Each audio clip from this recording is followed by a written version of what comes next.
நடந்ததெல்லாம் கெட்ட கனவா நினைச்சு மறந்துரு. பொண்டாட்டி சரியா அமையலேன்னு கவலைப்படாத. அவளோட வாடுறதை விட நீ தனியா இருக்கிறது எவ்வளவு மேல். அவளால பட்ட அவமானம் எல்லாம் போதும். அவளை நீ திரும்பியே பார்க்காத. உனக்கு கல்யாணமே நடக்கலன்னு நினைச்சுக்க. நான் எதுக்குமே அவளை பத்தி நினைக்க போறேன்.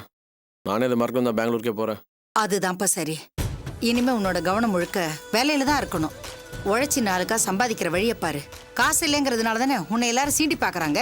நீயும் சம்பாதிச்சு நல்ல நிலைமைக்கு வந்தா அப்புறம் பாரு, இன்னைக்கு கேவலமா பார்த்தவங்க நாளைக்கு உன் காலில் வந்து விழுவாங்க. நீ அங்க தனியா போய் கஷ்டப்படுவேன்னுதான் எனக்கு வேதனையா இருக்கு. அம்மா நீ கவலைப்படாதம்மா, அங்கதான் சாரு இருக்காங்கல்ல, அண்ணனை அவங்க பத்திரமா பாத்துப்பாங்க. ஆமாப்பா, சாரு உனக்கு ஒரு குறையும் வராம பாத்துப்பா. அவ இருக்கிற தைரியத்துல தான் உன்னை நான் அங்க அனுப்பி வைக்கிறேன். இனிமே என்ன பத்தின கவலையே உனக்கு வேண்டாம். இந்த போனை கொடு. போன் எதுக்கு? இது உன்கிட்ட இருந்தா யாராவது கண்டதையும் பேசி உன் மனசை கலப்பாங்க. உன் பொண்டாட்டியே உனக்கு போன் பண்ணி நீ வேதனைப்படுற மாதிரி எதையா பேசிக்கிட்டே இருப்பா. அப்புறம் போன இடத்துல உனக்கு நிம்மதி இல்லாம போயிடும். போன் இல்லாம எப்படிமா? எனக்கு ஒரு அர்ஜென்ட்னா உனக்கு போன் பண்ணா நான் என்ன பண்றது? என்னை பத்தி ஏன்டா கவலைப்படுற? இனிமே நான் உனக்கு போன் பண்றதாவே இல்ல. ஆதங்கத்துல நான் ஏதாவது பேச போக அது கூட உன் மனசை பாதிக்கும். இந்தாம லாவண்யா, இதை ஆஃப் பண்ணி வை. போறதுல போன் இல்லாம எப்படி மேனேஜ் பண்றது? சொல்றத கேளுடா. கொஞ்ச நாளைக்கு போன் இல்லாம இருந்தா ஒண்ணு குடிமொழிக்கு போயிடாது. ஆத்திர அவசரம்னா நான் சாருக்கு போன் பண்ணி சொல்லிடுறேன். நீ எதுவா இருந்தாலும் சார்கிட்டே சொல்லு. ஆமாண்ணா, எனக்கும் அம்மா சொல்றதுதான் சரின்னு படுது. உங்ககிட்ட போன் இருந்துச்சுன்னா துளசி வீட்ல இருந்து யாராவது உனக்கு போன் பண்ணி பேசுவாங்க. நீ கோவப்படுவ. தேவையில்லாம உனக்கு வருத்தம் தான் வரும். தமிழ், இனிமே நீ என்ன பத்தியோ வேற யார பத்தியும் நீ கவலைப்படாத. போற இடத்துல நீ நிம்மதியா இருந்தாலே போதும். அதுதான் இந்த அம்மாக்கு வேணும். என்னம்மா நீ போற நேரத்துல அழுதுகிட்டு அழாத. இல்லப்பா, நான் அழல. எனக்கு நம்பிக்கை இருக்கு. நீ திரும்பி வரும்போது உன்னோட வேதனையெல்லாம் தீந்து புது மனுஷனா சந்தோஷமா திரும்பி வரணும். நீ அந்த நம்பிக்கையோட போ, நல்லா இருப்ப. சரி, நான் கிளம்புறேன். வரேன் லாவண்யா. உடம்பு பத்திரமா பாத்துக்கோ. புருஷன்கிட்ட எந்த பிரச்சனையும் பண்ணிக்காத. ஏதாவது அர்ஜென்ட்னா எனக்கு சார் நம்பர்ல ஃபோன் பண்ணு. வரேன்.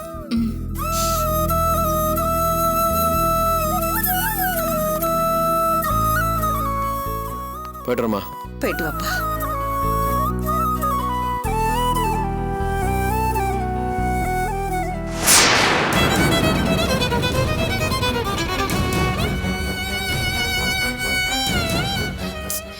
கொஞ்சம் நிறுத்துறீங்களா? அதான் எனக்கும் அவருக்கும் எந்த உறவும் இல்லைன்னு ஆயிடுச்சுல்ல. திரும்ப திரும்ப ஏன் அதையே பேசிட்டு இருக்கீங்க? அவரோட வாழ்ந்த ஒரு வருஷமே போதும்னு முடிவு பண்ணிட்டேன். அதையும் கொஞ்சம் கொஞ்சமா மறக்கணும்னு நினைக்கிறேன். அப்படி மறந்தாதான் என்னாலையும் மேற்கொண்டு படிக்க முடியும். இல்லடி, என்னால இதை லேஸ்ல விட முடியல. உன் மனசு தொட்டு சொல்லு. என்னதான் புரிஞ்சுக்காம அவர் விலகி போனாலும் அவரை நிரந்தரமா பிரிஞ்சு உன்னால வாழ முடியும்னு நினைக்கிறியா? அவர் மேல உயிரியே வச்சிருந்தியடி. ஒரு குடும்பம் நல்லபடியா நடக்கணும்னா புருஷன் பொண்டாட்டி 2 பேருமே ஒருத்தர் மேல ஒருத்தர் உயிரியே வச்சிருக்கணும். ஒருத்தருக்கு வெறுப்பு வந்துட்டா கூட அந்த குடும்பம் நிலைக்காது. அவர் இல்லாம வாழ முடியுமா வாழ முடியாதான்னு நான் யோசிக்கவே இல்லை. இனிமே யாருக்காகவும் என் படிப்பை நான் விட்டு தர போறதில்ல. அது ஒண்ணுல மட்டும் நான் தீர்மானமா இருக்கேன். துளசி, போதும் தீபா, அத பத்தி பேசினா எனக்கு வேதனை தான் அதிகமாகுது. அதுக்காக அதான் பிடிக்கலன்னு சொல்றல்ல, விட. சரிடி, இனிமே உன் புருஷனை பத்தி பேசி உன்னை நாங்க வேதனைப்படுத்த மாட்டோம். உன் படிப்பை பத்தி என்ன முடிவு பண்ணிருக்க அத பத்தி கேட்டு போலான்னு தான் வந்தோம். அதான் சொன்னனே, இனிமே என் படிப்பு தான் முக்கியம்னு. சரிடி, நாளைக்கு காலேஜ் ரீஓபன் ஆகுது. நீனும் ஃபீஸ் கூட கட்டாம இருக்க. அதுக்கு என்ன பண்ண போற? அதாண்டி எனக்கும் புரியல. ஆமா, ஃபீஸ் கட்ட லாஸ்ட் டேட் எப்போ? அதெல்லாம் நேத்தே முடிஞ்சு போச்சு. என்னடி பேசுற? உன் காலேஜ்ல எல்லாருமே ஃபீஸ் கட்டிருப்பாங்களா? 1-2 பேர் கூடவா கட்டாம இருக்க மாட்டாங்க? ஏன் இல்லாம கண்டிப்பா இருப்பாங்க. ஊருக்கு போயிருந்தா உடம்பு சரியில்லை, அதனால தான் கட்ட முடியலன்னு ஏதாவது சாக்கு போக்கு சொல்லி சமாளிக்கலாம். ஆனா நாளைக்கு காலேஜ் போகணும்னா மொத்த ஃபீஸையும் கட்ட சொல்லுவாங்களே, அதான் யோசிக்கிறேன். எவ்வளோடி கட்டணும்? Semester fees 25,000. அது இல்லாம லேப் ஃபீஸ் 7,000 தனியா கட்ட சொல்லுவாங்க. அப்பா நேத்து தான் 32,000 ரூபாய் கட்டிட்டு வந்ததா சொன்னாரு. நேத்தே உனக்கு ஃபோன் பண்ணி சொல்லலாம் தான் பார்த்தேன். நல்ல வேலை, என்னைக்காவது ஞாபகம் வந்து சொன்னியே. துளசி, முதல்ல அப்பா கிட்ட சொல்லி பணத்தை கட்ட சொல்லு.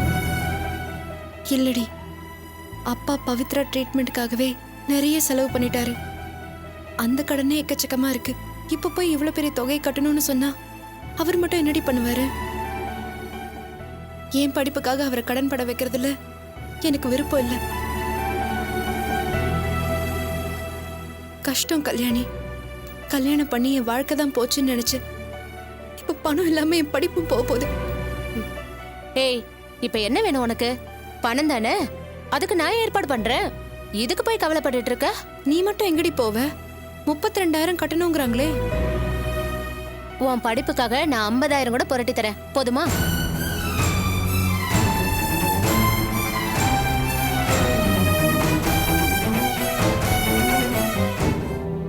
எப்படி நேத்து கூட சவாரி சரியா போகல, பெட்ரோல் போட கூட காசு இல்லைன்னு சொல்லிட்டு இருந்த, திடீர்னு அவ்வளவு பணத்துக்கு என்ன பண்ணுவ?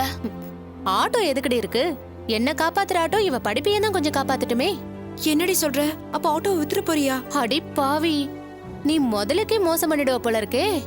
ஆட்டோவை வித்துட்டு பூவாக்கு நான் என்ன பண்றது? ஏய், கொஞ்சம் புரியுற மாதிரி சொல்லுடி. நாளைக்கு இவளுக்கு 32,000 ரூபாய் கட்டி ஆகணும். அது எப்படி வரும்? ஆட்டோ பேர்ல ஃபைனான்ஸ்ல வாங்கின கடனை 2 மாசத்துக்கு முன்னாடி தான் அடைச்சேன். இப்போ ஆர்சி புக்கு என் கையில தான் இருக்கு. அதை அடமான வச்சு பணத்தை புரட்டுவோம். என்னடி சொல்ற? இல்ல கல்யாணி, இதுக்கு நான் ஒத்துக்க மாட்டேன். ஏண்டி? நீயும் உன் குடும்பமும் அந்த ஆட்டோ நம்பிதான் இருக்கு. அதை அடமான வச்சா வருமானத்துக்கு எங்க போவ? என்னடி இவ லூஸ் மாதிரி பேசிட்டு இருக்கா? ஆட்டோனா ஆட்டோவையே கொண்டு போய் அடமான வைப்பாங்களா? ஆட்டோவை வழக்கம் போல நான் தான் ஓட்டுவேன். ஆர்சி புக்கை மட்டும் சேட்டு கடையில வச்சு பணத்துக்கு ஏற்பாடு பண்றேன். இல்லடி, எனக்கு என்னமோ அது சரின்னு தோணல. இப்பதான் கடன் அடிச்சு ஆட்டோவை சொந்தமா ஓட்டிட்டு இருக்கேன். திரும்ப அதை அடமான வச்சு வேண்டாம் கல்யாணி. ஏய், உன்னை விடவா எனக்கு அந்த ஆட்டோ முக்கியம்? கழுத்துல நகை இருந்தா நான் உனக்காக அதை வித்து கொடுத்துருப்பேன்டி. என்கிட்ட இருக்கிறது அந்த ஆட்டோ ஒண்ணுதான். வயிற்று பொழப்பு, அதை விற்க முடியாது. ஆனா அதை அடமானத்துக்கு வச்சா உலகம் ஒண்ணு அழிஞ்சு போயிடாது. வேணான்னு மட்டும் சொல்லிடாத.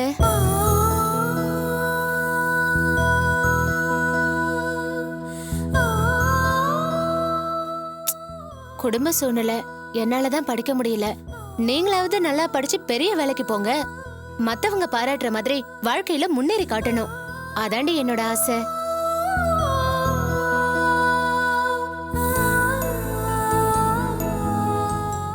தீபா, உனக்கும் சேர்த்துதான் சொல்றேன். நீங்க 2 பேரும் நல்லா படிக்கிற பொண்ணுங்க. அப்பா கொடுக்கிற சீரோ செல்வமோ ஒரு பொண்ணை கடைசி வரைக்கும் காப்பாத்திராது. ஆனா நீங்க படிக்கிற படிப்பு சாகர வரைக்கும் உங்களை கைவிடாது. மதிப்பு, மரியாதை, காசு, பணம் எல்லாத்தையும் நீங்க படிச்ச படிப்பு உங்களுக்கு தேடி தரும். இன்னைக்கு பிரிஞ்சு போன உன் புருஷன் கூட நாளைக்கு படிச்சு நீ சாதிச்ச உடனே என் பொண்டாட்டின்னு வந்து நிப்பாரு. வாழ்க்கையில தொலைக்கவே முடியாத ஒரே செல்வம் படிப்பு மட்டும்தாண்டி. கொஞ்ச நேரத்துக்கு முன்னாடி அதை யாருக்காகவும் விட்டு தர மாட்டேன்னு பேசுன. அந்த ஒண்ணுக்காகவே என் ஆட்டோ என்ன, என் வீட்டையே வித்து கூட நான் உன்னை படிக்க வைப்பேன்டி. நீ எதுக்கு பணத்தை பத்தி கவலைப்படுற? அதுக்கு நான் இருக்க, நீ படி. கல்யாணி, இந்த உதவியை நான் என்னைக்குமே மறக்க மாட்டேன்டி. ரொம்ப தேங்க்ஸ் கல்யாணி.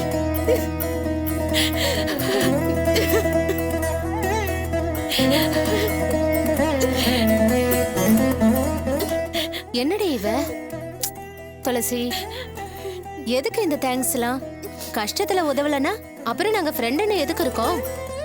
நீ முதல்ல அப்பா கிட்ட விஷயத்த சொல்லிட்டு நேரா காலேஜுக்கு வந்துரு. நான் பணத்தை ரெடி பண்ணிக்கிட்டு அங்க வந்துடுறேன், சரியா? கல்யாணி, நிஜமாவே நீ துளசிக்கு பண்ண போறது மிகப்பெரிய உதவிடி. ஆனா ஒரு ஃப்ரெண்டா என்னால எதுவும் பண்ண முடியல. சாரி துளசி. ஏய் லூசு, இந்த உதவியை இவளுக்கு நீ பண்ண என்ன, நான் பண்ண என்ன? ரெண்டுமே ஒண்ணுதானே. வேணும்னா பணத்தை ரெடி பண்ணி உன் கையிலேயே கொடுத்துடுறேன். நீயே கொண்டு போய் காலேஜ்ல கட்டிடு, சரியா? என்னமோ உனக்கு தான் ரொம்ப அக்கறைங்கிற மாதிரி பேசிட்டு இருக்க. எங்களுக்குலாம் இல்லையா? ஆமாண்டி, உன்னை விட துளசி மேல எனக்கு தான் அக்கறை ஜாஸ்தி. இப்படியே ஓட்டிக்கிட்டே காலேஜ் போய் சேருங்க. யார் வேணான்னா? சரி துளசி, அப்ப நாங்க கிளம்புறோம். ஏய் போதுண்டி, நீங்க இணை பிரியாத தோழிங்கன்னு ஒத்துக்கிறேன். கிளம்பி வா.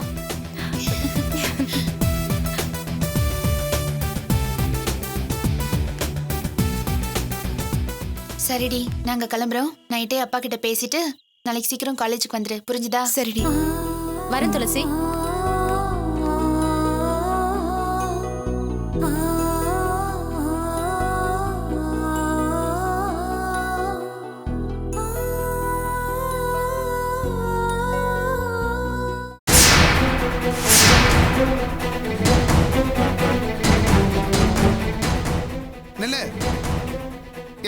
சொன்னாலும் நீ கேட்க மாட்டியா?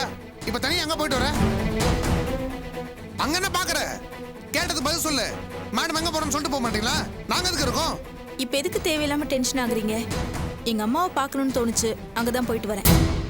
கேட்டியடா? திரும்பவும் அங்கதான் போயிருக்கா? அங்கதானே? ஏன் பிறந்த வீட்டுக்கு போறது அவ்வளவு பெரிய தப்பா? சும்மா கத்தாத. ஏன் போறேன்னு சொல்லிட்டு போயிருக்கல? சொல்லிட்டா மட்டும் உடனே போயிட்டு வான்னு அனுப்பிச்சு விட்டுருவீங்களா? நான் தெரியாம தான் கேக்குறேன். இது என்ன வீடா இல்ல போலீஸ் ஸ்டேஷனா? ஒவ்வொன்றுத்துக்கும் உங்ககிட்ட பெர்மிஷன் வாங்கிட்டு தான் போகணுமா? வீடுங்கிறதுக்காக உன் இஷ்டத்துக்கு பண்ணிட்டு இருக்க முடியாது. அம்மா வீடு தான் போறேன்னு சொன்னா குறைஞ்சா போயிருவேன். சொன்னாலும் நீங்க விட மாட்டீங்கன்னு எனக்கு தெரியும். அதான் நானே கிளம்பிட்டேன். சொல்லாம போனதே தப்பு. ஏண்டி போனேன்னு கேட்டா திமிரா பதில் பேசிட்டு இருக்கா? ஏங்க இப்ப உங்களுக்கு என்னதான் பிரச்சனை? உங்க குடும்ப வாரிசுக்கு ஒண்ணும் ஆயிடக்கூடாது, அவ்வளவுதானே? கவலையே படாதீங்க. நான் நல்லபடியா குழந்தைய பெத்து உங்க கையில கொடுத்துடுறேன். அது வரைக்கும் நீங்க என்ன டார்ச்சர் பண்ணாம இருந்தீங்கன்னா உங்களுக்கு புண்ணியமா போகும்.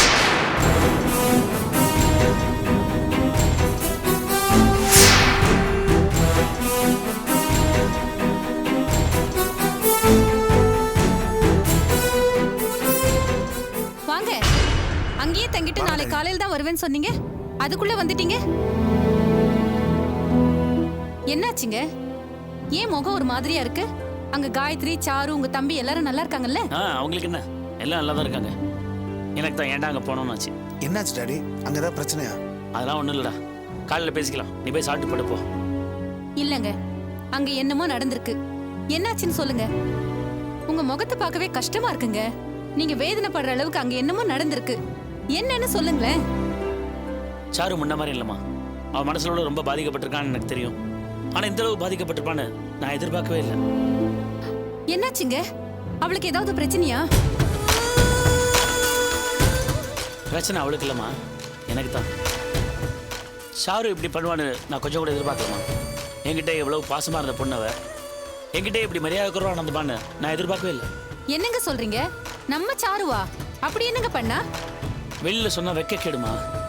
பெரியவங்கிற மரியாதையை காப்பாற்றிக்கணும்னா நம்ம ஒரு எல்லையோடு நிறுத்திக்கணும். நான் அங்கே போனது தப்பாக போச்சு. அவளுக்கு என்ன புத்தி வழங்கி போச்சா? சரி, அவதான் கோவத்துல பேசுறான்னா உங்க தம்பி என்ன பண்ணிட்டு இருந்தாரு? அவன் இவளே தேவலைங்கிற அளவுக்கு நடந்துக்கிட்டான். அவனை சொல்லி தப்பு இல்லை. என் மேலே கோவப்பட்டு வெளில போன்னு சொல்ற அளவுக்கு அவள் பிரச்சனையை டைவர்ட் பண்ணிட்டான்.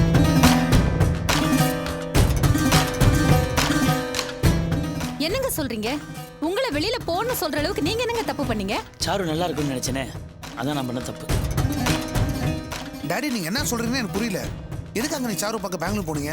அங்க என்ன நடந்தது? சித்தப்பா எதுக்கு உங்க வீட்டை விட்டு வெளியே போக சொன்னாரு? டேய், அதெல்லாம் பெரிய கதைடா, சொன்னாலும் உனக்கு புரியாது. நான் தான் கொஞ்சம் அவசரப்பட்டேன். சாருவை நிதானமா பொறுமையா வேற மாதிரி டீல் பண்ணிருக்கணும். அவ எதிர்காலம் நல்லா இருக்கணுங்கிற அக்கறையில அவசரப்பட்டு போய் நேரில் பேசினது தப்பா போச்சு. நேற்று வரைக்கும் அவரை சரி பண்ண முடியுங்கிற நம்பிக்கை எனக்கு இருந்துச்சு. ஆனா இந்த நம்பிக்கை இப்போ துளி கூட இல்லை. இனிமே கடவுள் தான் காப்பாற்றணும். சரி, சாருவை பத்தி பேச வேண்டியிருக்கு. போய் சாப்பிட்டு கொஞ்சம் சீக்கிரம் வாங்க. போதுங்க. எப்ப இந்த அளவுக்கு மரியாதை குறைவா நடந்துக்கிட்டாலோ இனிமே அவளை பத்தின பேச்சே இந்த வீட்டுல வேண்டாம். இல்லம்மா, எனக்கு என்னவோ மனசு கேட்கல. அவ என்ன இதெல்லாம் சுயநடையோட பண்ணிட்டு இருக்கா? என்ன பண்றதுன்னு தெரியாம பித்து பிடிச்ச மாதிரி ஏதேதோ பண்ணிட்டு இருக்கா. முதல்ல அங்க என்ன நடந்துச்சுன்னு நீங்க தெரிஞ்சுக்கணும். அப்புறம் என்ன பண்ணலான்னு நீயே ஒரு முடிவு சொல்லு. போங்க, போய் சாப்பிடுங்க. நான் போய் கொஞ்ச நேரம் ரெஸ்ட் எடுத்துக்கிறேன். நீங்க சாப்பிட வரல? இல்லம்மா, எனக்கு இப்ப வேணாம். நான் அப்புறம் சாப்பிட்டுக்கிறேன். அம்மா நீங்க என்ன பேசுறீங்கன்னு எனக்கு புரியல. அப்பா எதுக்காக பெங்களூர் போனாரு? சாருக்கு என்ன ப்ராப்ளம் ஆச்சு? சித்தப்பாக்கும் அப்பாக்கு எதனால பிரச்சனை? அங்க என்னதமா நடந்துச்சு? எனக்கும் ஒன்றும் புரியலடா. அதான் பேசலாம்னு சொல்லிட்டு போயிருக்காருல்ல. நீங்க 2 பேரும் வந்து சாப்பிடுங்க. மனசு விட்டு பேசினாதான் அவருக்கும் கொஞ்சம் ஆறுதலா இருக்கும். லாவண்யா வா சாப்பிடலாம்.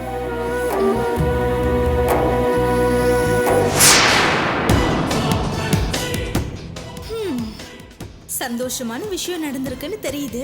ஆனா என்னன்னு தான் தெரியல. மொத்தத்துல கண் கலங்குற அளவுக்கு சாரு நல்லா கவனிச்சு அனுப்பியிருக்காங்க. பட்டவரே வந்து சொல்லட்டும், கேட்போம்.